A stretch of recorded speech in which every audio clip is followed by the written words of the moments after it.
first of all, thank you all so much for coming, and really excited to be here for the second year. I do have one of those unicorns from last year. They're great. Okay, so many of you are probably, this talk is definitely going to be about 3.0. But this is going to be a talk less about the technical details of like what's going to happen or like what exactly the changes will be. If you're interested in those, go to GitHub, go to the Vue.js/RFCs repository. We have all these RFCs about what's going to land in 3.0. They're open to public feedback. In fact, we just advanced 9 of them into the final comment stage, and they're going to be merged soon if there are no major objections. So once they get merged into the repository, you can treat the repository as sort of the source of truth on what's going to exactly happen in 3.0. Okay? So this talk is more about some of the design philosophy, design principles behind some of the decisions we're making in 3.0. Because I feel like in the past several months, I've talked enough about like the technical details, the how, but I don't feel like I have talked enough about the why, right? So I want to take this chance to sort of dig into that a little bit. Okay, so before we dig into that, some just quick status update. This is sort of like state of Vue, but I don't want to spend too much time on it, so it's going to be really brief.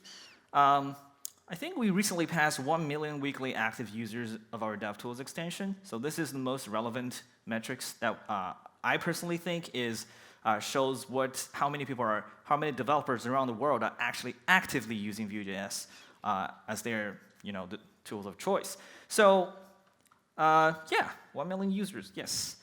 Weekly downloads. I just checked it this morning. So we're currently at 1.28 million downloads per week. And compared to the same day last year, we just had exactly 100% increase in that number, which is pretty amazing. Thank you. And we're seeing more and more like big brands seeing the Vue logo or the Nux logo pop up on websites with those big brands. So this is just an accidental discovery. Louis Vuitton just decided to rebuild their site with Vue. Great. Okay, so that's that. Okay, so now I want to talk about the challenges of designing Vue. Right? So in the early days when Vue first came out as just a side project, a personal project, there really isn't that many concerns or problems or all these design decisions to make. I basically just built whatever I personally wanted. But as the project grows, our audience grows. So the more audience you have, you start to get all these sort of different type of users using your project, and they will come with different needs. So it is, as the designer of a framework, it is very important to us to sort of understand what kind of users we have in order to address their needs. So this is also a fundamental difference of what defines Vue versus an open source project that's sort of predominantly controlled by a big corporation, where those open source projects' primary purpose is to serve the need of the corporation first, and open source is sort of an afterthought, or it's sort of a strategic move. Whereas for Vue, our primary goal is to understand who are using Vue, what their needs are, and how can we better address them. So, the fact is, Vue has an extremely diverse audience. Right? We have beginners who's just learned HTML, CSS. They're like, I want to get my hands dirty with JavaScript. I want to learn what's the deal with the framework, right? We have professionals who might have just been working with jQuery in the old days and finally decided, hey, I want to move up from there. I want to, try a proper framework. We have veterans migrating from other frameworks who have used React or maybe Angular, and they're like, hey, I want to try out Vue and see what it is about. We have backend engineers who might be already proficient in many other languages and just happen to decide, hey, I want to build this little front end for my thing. And maybe picking up JavaScript along the way together with Vue. And then we have these architects who are really leading an organization. They're making these high-level decisions, and they say, we want to bet on Vue. We want to build our future application infrastructure just using this framework, right? These are all very, very legit use cases, but also very, very different needs. So how do we reconcile these in a framework and sort of make it usable to all these people? So, with these diverse audience, we have all of these diverse use cases. Some people just want to sprinkle interactivity onto a legacy app, right? It might be too costly to completely rewrite it, so you simply just want to say, hey, I want to use Vue to replace jQuery. That's totally fine. We may have a lot of one-off projects where the primary focus is fast turnaround time. You want to get it out of the door as fast as possible, but long-term maintenance might not be a problem because the project is out there, it just works. We have medium-scale projects where complexity cap is predictable, in the sense that you know this project is never going to grow beyond certain point, so you're okay, you're fine with dealing with a certain level of messiness inside of it, but it's okay to live it with. Then you have these large-scale projects. You know you're going to work on it for years. You know it's going to be worked on by multiple people. You know these people might come and go, right? So for this kind of projects, long-term maintainability is a very important issue. So as you can see, you may fall into one or more of these categories, but for us, for Vue, the framework, we need to address all of these concerns, right? And that's a challenge. So designing frameworks with a diverse audience involves trade-offs, right? People have said you can't really please everyone. That's what we're trying to do, but that involves trade-offs. So sometimes an API optimized for easiness or convenience may end up causing you maintainability issues in the long run. Sometimes trying to solve these complex use cases with heavy tooling ends up raising the entry barrier, making it very daunting to beginners to get into it. And when you ask for more features and we add more features, inevitably it can lead to bloat. And because a lot of features are not used by everyone, right? Like feature A gets used by 30% of users, feature B gets used by another 30%, but people who are not using those features are actually paying the cost by loading them in their bundles. So we want to address some of these. I think we have already provided a reasonable solution in Vue 2, but a lot of these can be further improved in Vue 3, and that has been a major driving force in sort of leading to some of the design decisions we're making in Vue 3. And so this is what I feel like when we're trying to design the framework, right? Like there are multiple axes of different design trade-offs, different needs, pulling us in different directions. And it's multidimensional. And we're trying to just like sort of find the balance point, like where can we address the needs on all of these sides without sort of seriously compromising the experience of certain group of users. So at times I feel like I'm like always walking like this, but I believe we've managed to find a good path for it. So we're going to talk about some of these specific trade-offs. So the first thing that's most obvious is approachability versus scalability. A lot of people quote the low entry barrier to be one of the important factors they decided to use Vue, right? And I believe that's important too. Easiness sometimes is underrated. People will be like, oh, easy is not simple. But I think being easy, if you can be easy without sacrificing other stuff, why not, right? Approachability itself brings great value when you have an organization where you have limited resources. Not every organization can afford to train everyone to be JavaScript ninjas. Not every organization can afford the resource to hire these advanced experts to come in and help you, right? So this is why we never want to give up that quality of Vue. But at the same time, we know some users want to use Vue to build advanced, complex, large-scale, long-term projects. And scalability, indeed, in those projects, over time, we have witnessed some of the existing API designs have led to problems. So we want to address those, but we don't want to give up the approachability. So how do we deal with that? One of the examples is some of the first experiences of using Vue, you simply pull it in from a CDN tag, and then you can start playing with it, right? Some users actually use it in production, which is actually a legit use case. For example, you are using Vue to replace jQuery on a Lexi application, pulling it in from a CDN, using the minified build. It's totally legit. As far as I know, very few other frameworks actually, like mainstream frameworks, actually allow you to do that. Right? Some React developers claim that you can do this with React too, but the fact is you either write React without JSX and all the tooling, which basically is unbearable, or you have to pull in the full Babel compilation pipeline into your browser, which is unacceptable from a performance standpoint, right? So in Vue 3, we keep that, right? We still give you this ability to just directly pull Vue in from a CDN and just start using it. But at the same time, a large focus of the past year, we have been working hard on the CLI, integrating a lot of these third-party tooling. So here I want to give a shout out to Soda, who is our maintainer of the CLI. He's been working really hard resolving all of these complex build tooling problems, integrating Webpack, Jest, Typescript, Cypress, and all these tools into a cohesive package so that you don't have to wrangle with all these configuration options. So, so we give you both ends of the options to suit different needs. And then comes the question of API design, right? A lot of you know that we have proposed the composition API. There was quite a bit of controversy in the beginning, but I think after a round of feedback, after all these discussion and back and forth and redesign, I think we've reached at a really good position right now.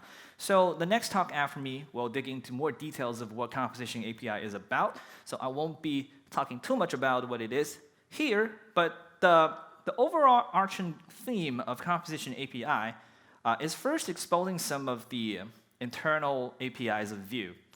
For example, explicitly creating reactive objects, explicitly watching its changes and reacting to it, right? A lot of these functionalities don't necessarily relies on the presence of a component instance. So we're simply splitting those out, making them standalone usable APIs. And at the same time, they happen to give you this ability to sort of pull logic out of your components and reuse them freely and compose them freely. So are there problems with Options API? So yes, but these kind of problems, they only show up when you are trying to build really, really complex components, right? So as we can see, it's a trade-off. Options or APIs are extremely intuitive. It's what got a lot of people interested in Vue and got into it. But at the same time, over years, when we see people build large projects, in their large components, we have seen a piece of functionality, a feature, has to be split across your options blocks, right? A certain feature may have a data field, a computed field, a method, and a watcher, right? But they're all split across your component in different options blocks. Well, Composition API allows you to get around that and sort of organize things the way you want to, and even extract them into external functions. But most important thing is, Composition API is purely additive, which means you don't have to rewrite your application just because of this. It's totally fine to stay on a code base that's already working. And what's better is Composition API can be used alongside Options API. You can start using that to rewrite some of the common logic shared between your components, extract them into Composition API to facilitate better code reuse across your existing components.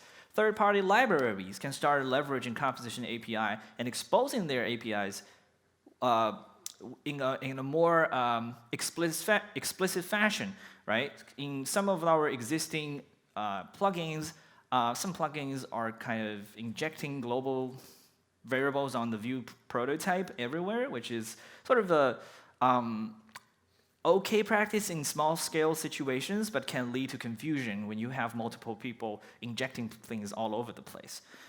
So Composition API gives you a more explicit way of using third-party functionalities inside your components.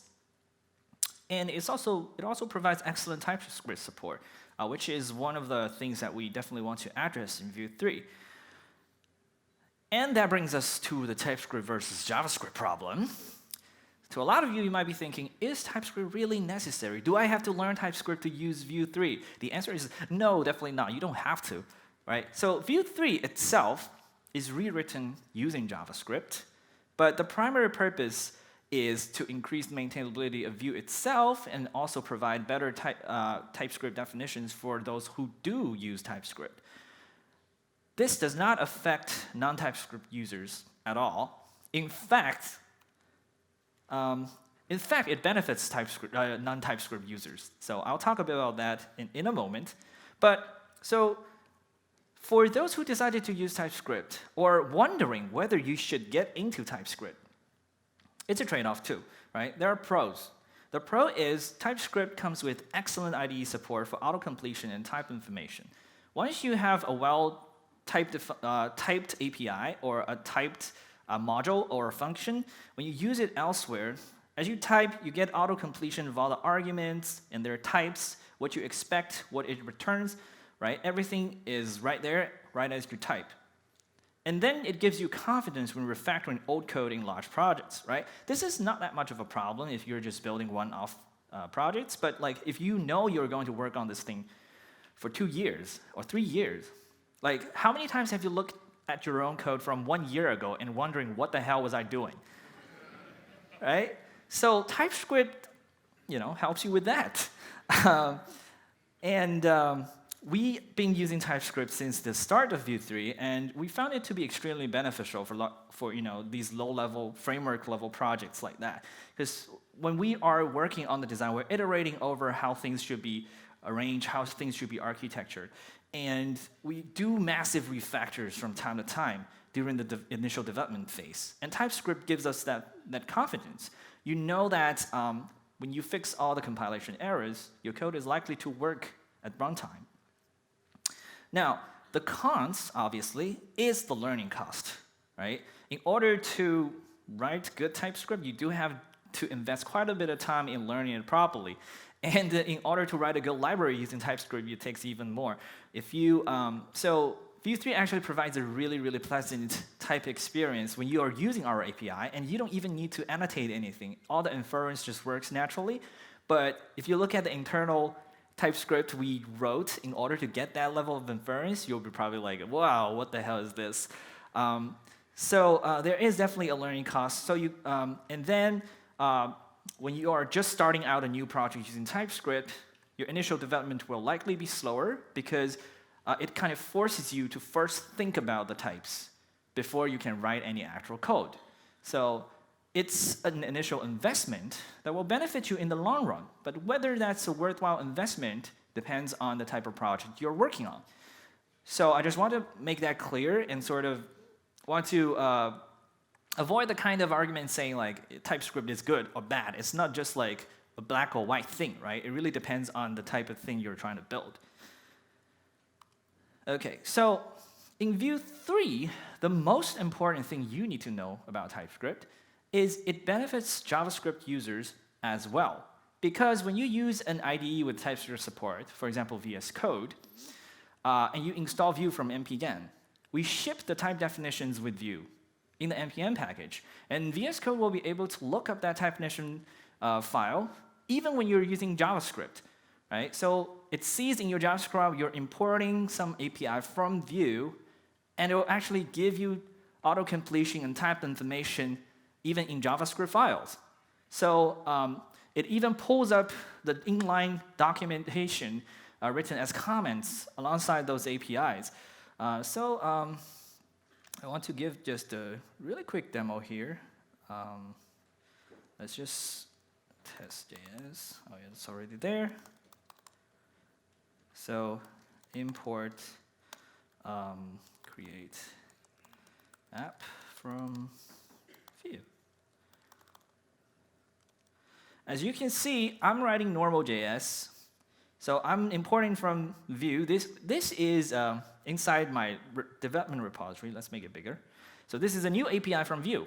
Very few of you probably know how it even works. But it actually gives you what it returns, right? So const app equals create app. And when I do app dot, it lists all the possible options and APIs listed on this app object. And we currently don't have written full inline documentation yet. But once we do that, you actually see the documentation what this method exactly does right here in the IDE. So you don't even need to look it up in the documentation anymore. You just cycle through this, and when you do this, it tells you what argument it expects and what value it returns, right? And this is in JavaScript. This is not TypeScript, right? But you are benefiting from us using TypeScript. So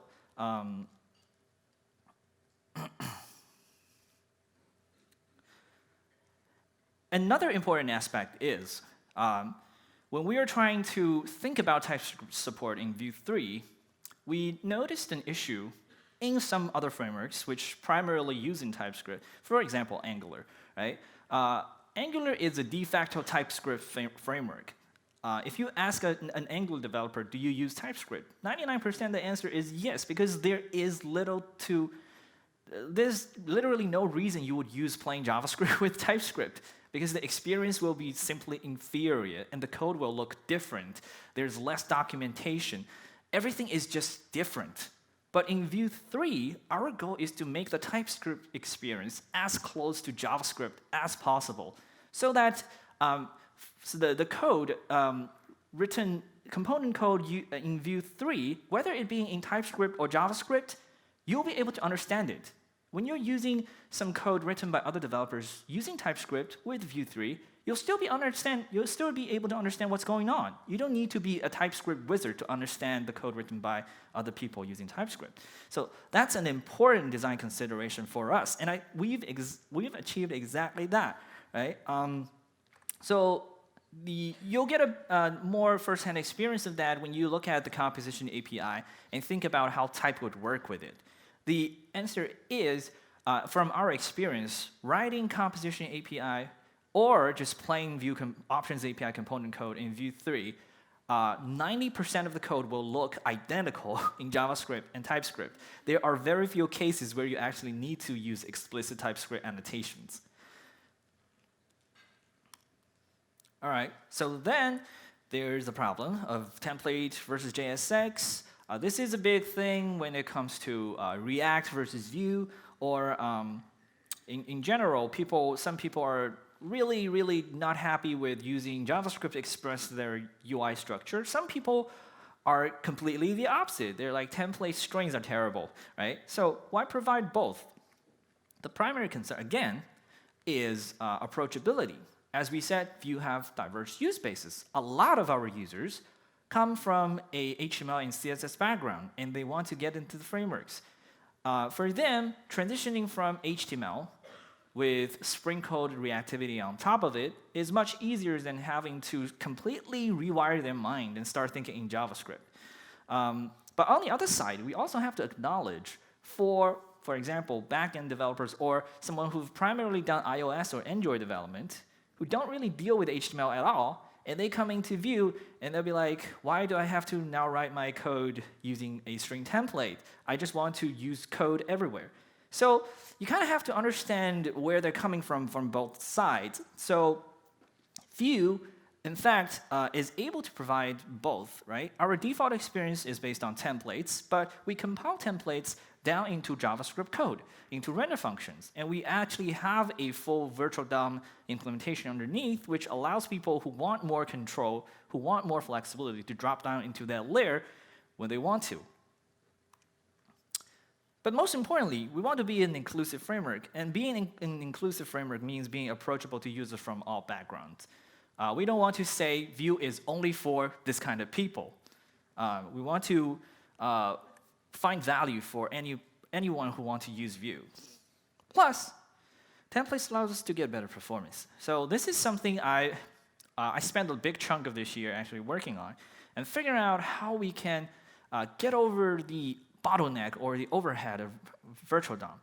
So some of you might know that virtual DOM allows us to sort of compare two snapshots of your Vue structure and figure out what actual changes you should apply to the DOM.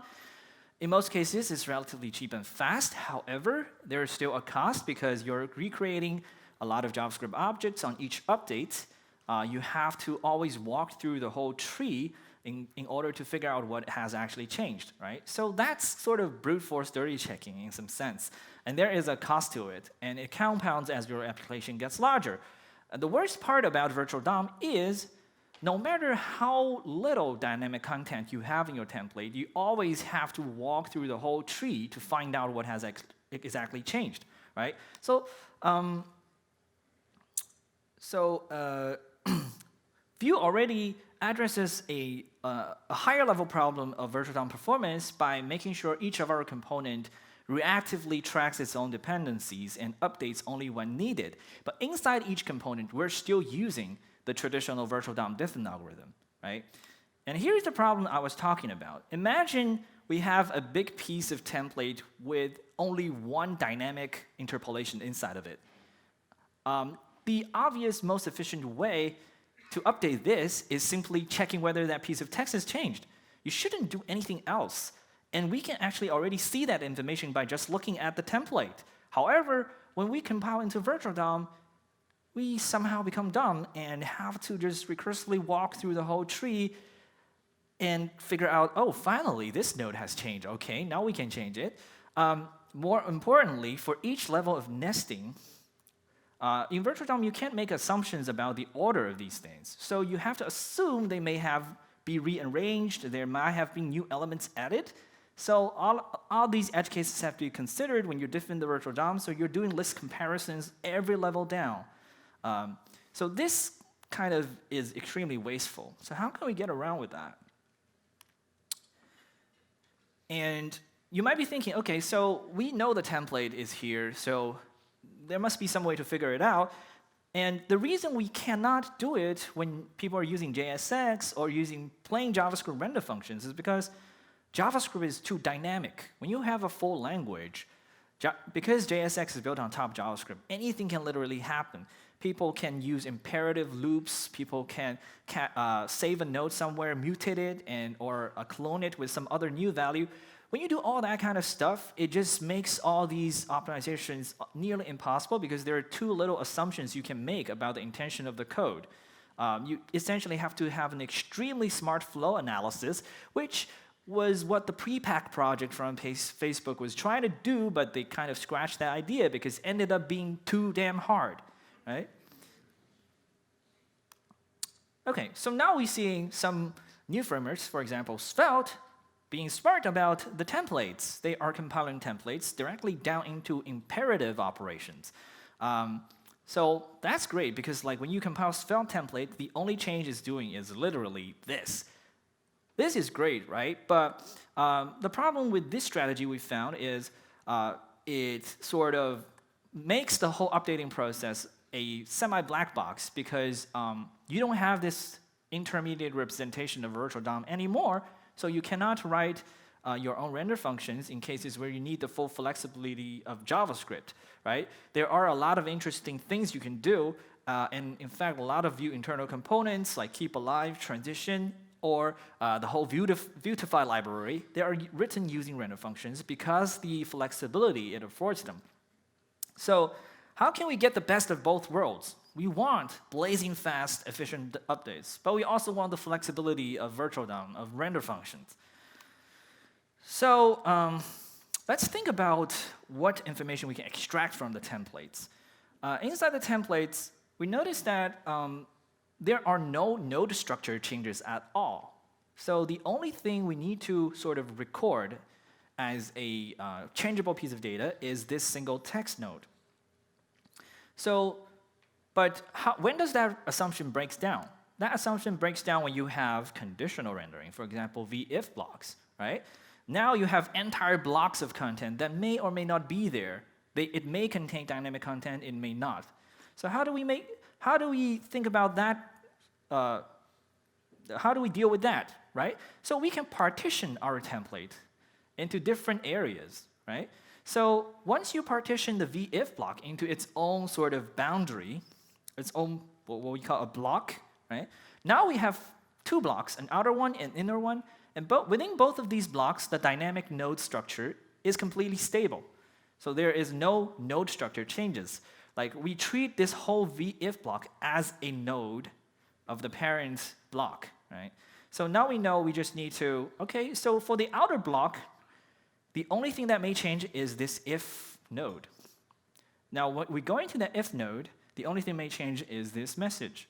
So we can follow the similar logic for v4 as well. So for each v4 block, it's partitioned into its own block, and we can keep nesting this. Right? Now we have a nested tree of blocks, each tracking a flat array of dynamic nodes inside of it.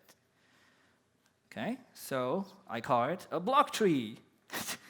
Each block only needs to track a flat array. This means we have greatly condensed the level of recursion and this sort of iteration depth of the tree structure. And the second is, inside each block, the dynamic nodes is completely flat. There's no more list diffing unless it's a v4, right? Literally, v4 is the only case where we actually need to do list diffing. So we've eliminated almost 90% of the list diffing that's unnecessary when you're updating the virtual DOM. So if we apply that strategy to the template that we've seen before, now we are really just performing a single check on each update, right? So we also want to pair this up with more advanced optimizations in the compiler. For example, we do really aggressive static hoisting. That is to say, when we detect that, oh, these P elements, they're all static. They won't change, right? But on each render, we're still recreating a virtual DOM node for them. That's wasteful. So let's hoist them out of the render function. They are constants. On each render, we are just reusing the same constant objects. So this kind of, the importance of this, it greatly reduces the amount of garbage collection that happens when you're doing work. And in our benchmarks, actually, garbage collection is a very, very important performance killer, especially on low memory devices. So combined it with these two changes, we're seeing tremendous performance improvements in Vue 3. So there are some performance benchmarks. Obviously, this is synthetic, which means it doesn't apply to all cases. It's really just a specific benchmark trying to test how this new strategy actually, does it really bring any benefits? And we have some interesting results. So this link will be shared in the talk, and we're seeing, so template node width is, most of you will be getting, and we're seeing over 120% to 120 to 130% raw performance increase in this kind of updates. So this is compared to Vue 2. We also have some, so please don't share this, but hey, we are really fast compared to all the other frameworks. Hey, look at that. Okay, so I don't want to cause too much controversy because this is a synthetic benchmark, but just know that Vue is really fast.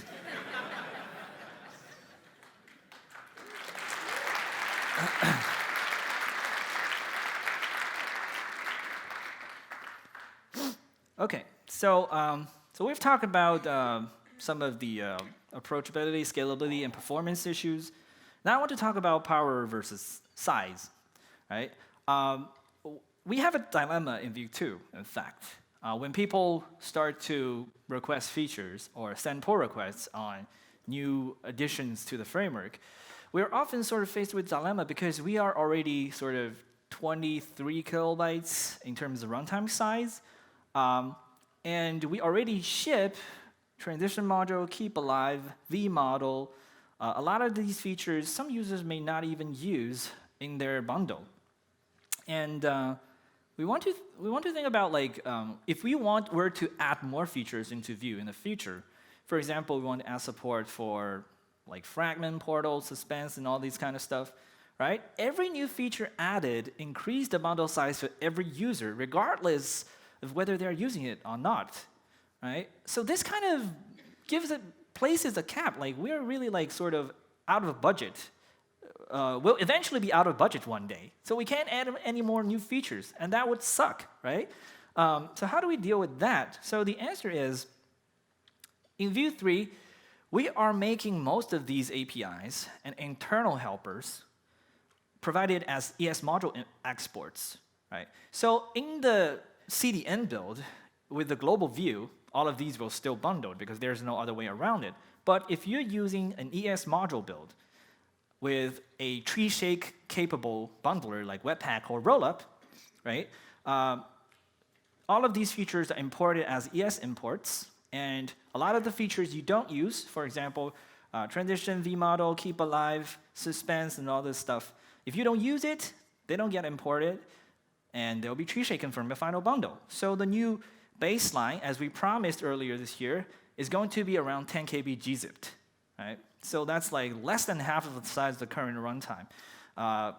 Obviously, you will be importing some of these things back into your bundle when you in fact use them. But now you can rest assured features you don't use won't end up loading your bundle. And second is we can also rest assured when we're adding new features because we know it won't affect people who don't use them, right?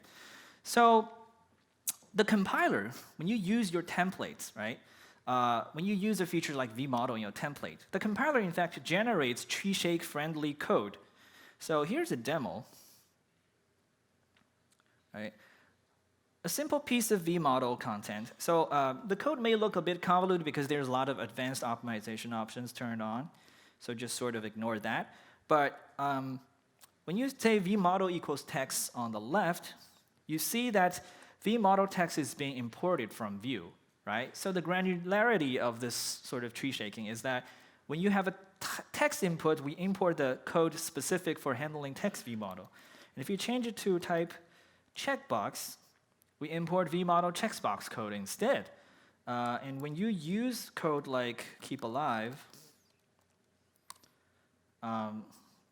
component gets imported, right? So everything is now imported on demand, and most of these sort of non-core features can be tree shaken as necessary. So this is also an important aspect in terms of power versus size. So we've essentially solved that dilemma in Vue 3. So don't pay for features you never use. Okay. Next, I want to talk about framework coherence versus low-level flexibility. This is a problem that kind of present in some of the other frameworks out there. So I'll unfortunately have to use them as examples. This is not meant to be a knock on any of them. These are really sort of different design choices. So if we look at this whole thing, like how much your framework does for the user as a spectrum, and how much of a monolithic thing it is, you have Angular on one side and React on the other side. In fact, Angular tries to do a lot, React tries to do very little. And React is what I call small scope, and Angular is what I call big scope. So with the small scope, you get fewer initial concepts to get started with, and you get more flexibility to sort of use these low-level primitives to do stuff as you wish. So this leads to a lot of userland innovations, like sometimes maybe too many. Like when you deal with CSS in JS, or when you deal with state management libraries in React, you're always faced with like 20 to 30 competing solutions, and they're trying to figure out which one to use. This is, good and bad at the same time.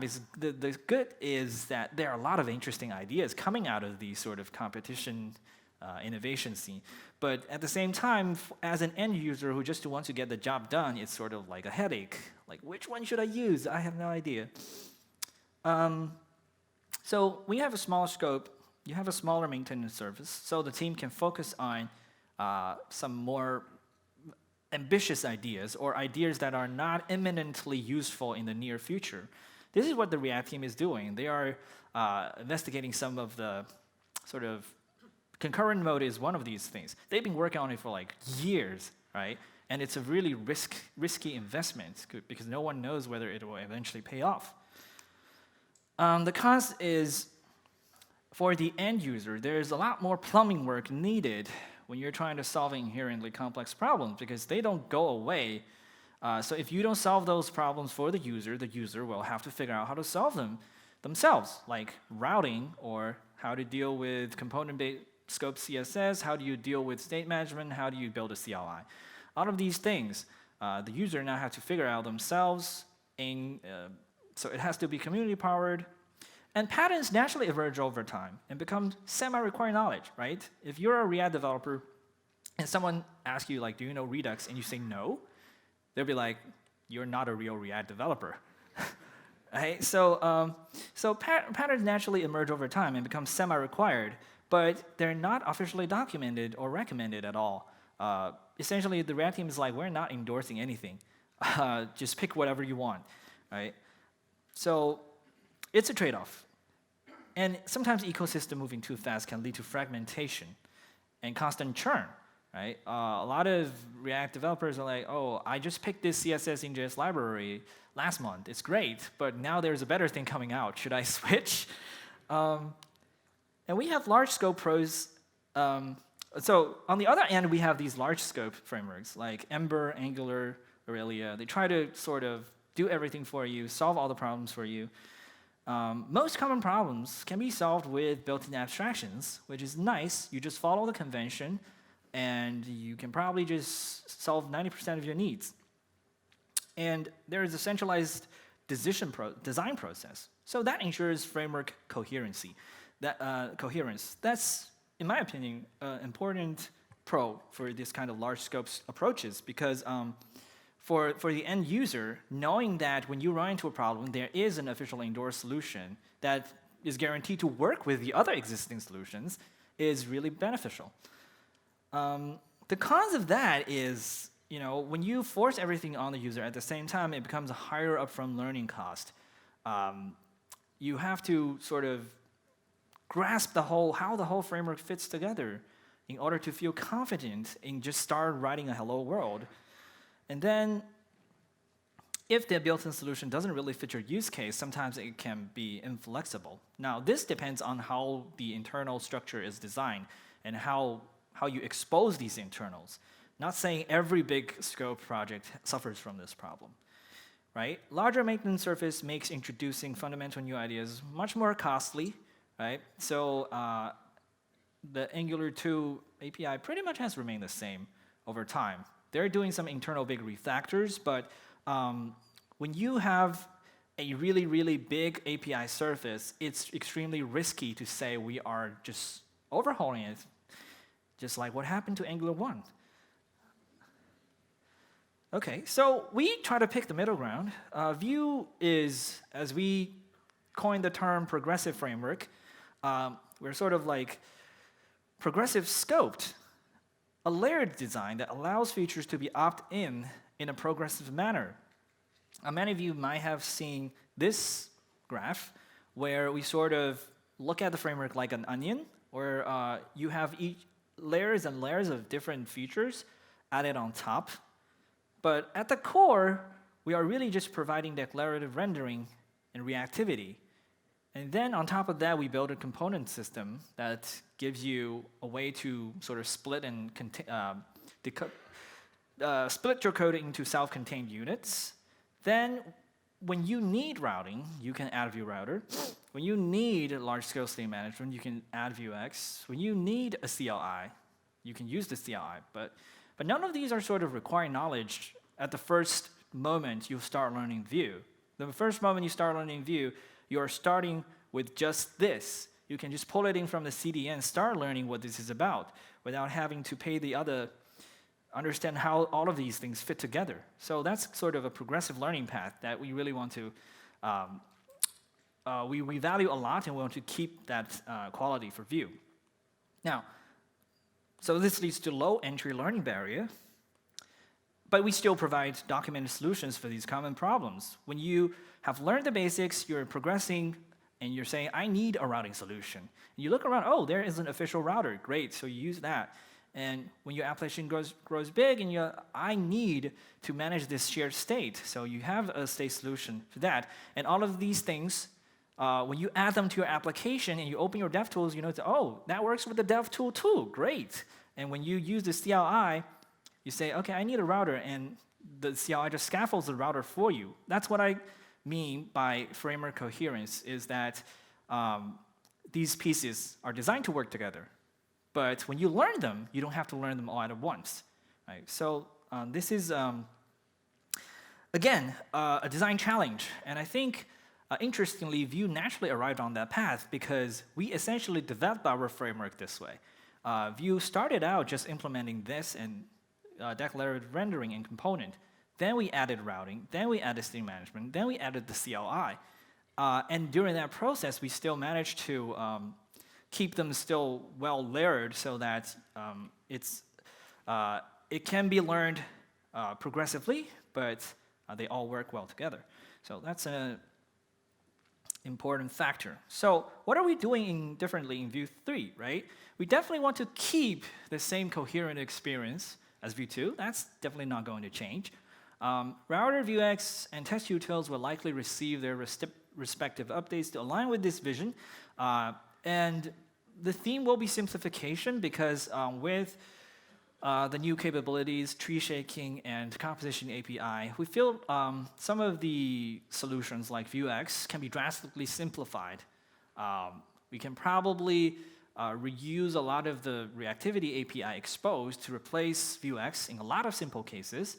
And we're thinking of getting more support for just tracking plain mutations directly without you having to explicitly mark them as actions in Vuex in the DevTools. So if we can achieve that, then we eliminate another bunch of reasons of using Vuex, right? So essentially, we want Vuex to be this really, really thin layer on top of the base reactivity API that sort of only, its main purpose is to give you a structure, a convention of how to write a global state instead of introducing a bunch of separate API like state getters and map getters, map setters, right? We want to get rid of all of that.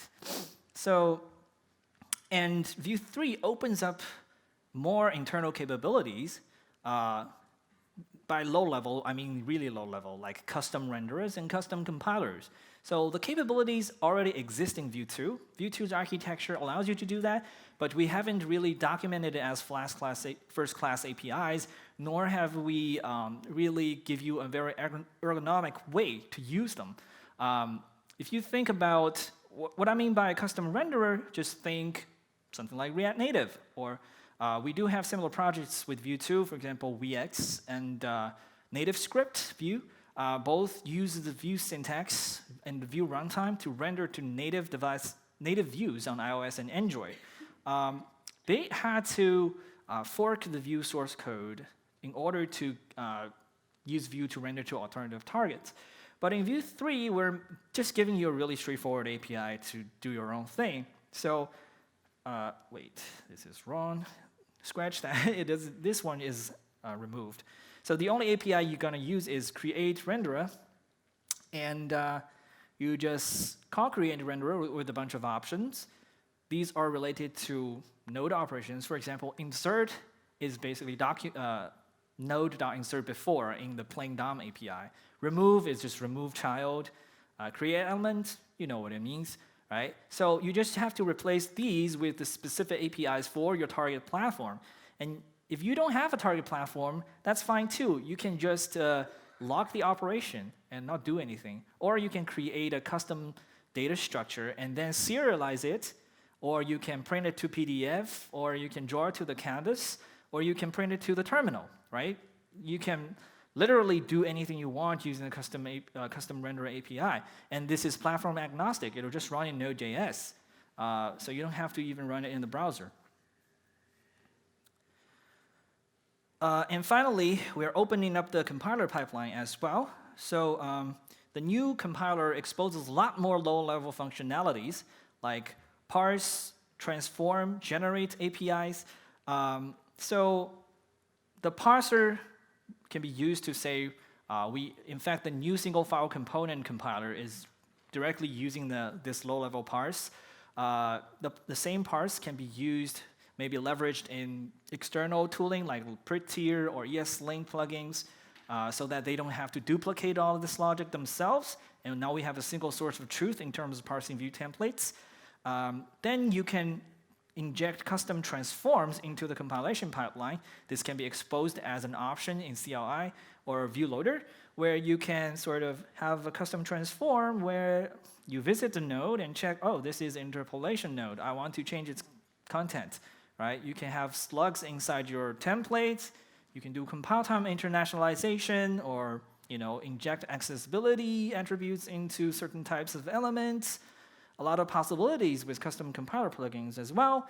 And finally, you apply the transform and you can generate it. And we have full source map support in Vue templates too. So all of these infrastructure level improvements can be leveraged by higher level tooling like VS Code plugins like Vader, right? Vader currently does a lot of duplicated work, but just give you a taste of what it feels like in the new compiler.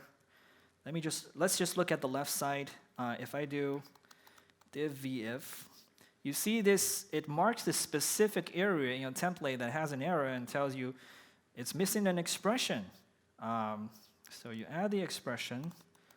Now another error says you are missing a closing tag, so you have to close that, right? So this is built using direct Monaco editor, which is the editor used inside VS Code. So the API is largely the same. And I built this template explorer in an afternoon using the Vue new compiler infrastructure and the Monaco editor. So imagine how much easier it would be to build an extension like Vader with Vue 3. So this is also great improvements that we're really excited about. And we can even use type information returned by a JavaScript to provide type checking and auto-completion in the templates as well. So a lot of exciting IDE development experience improvements coming too.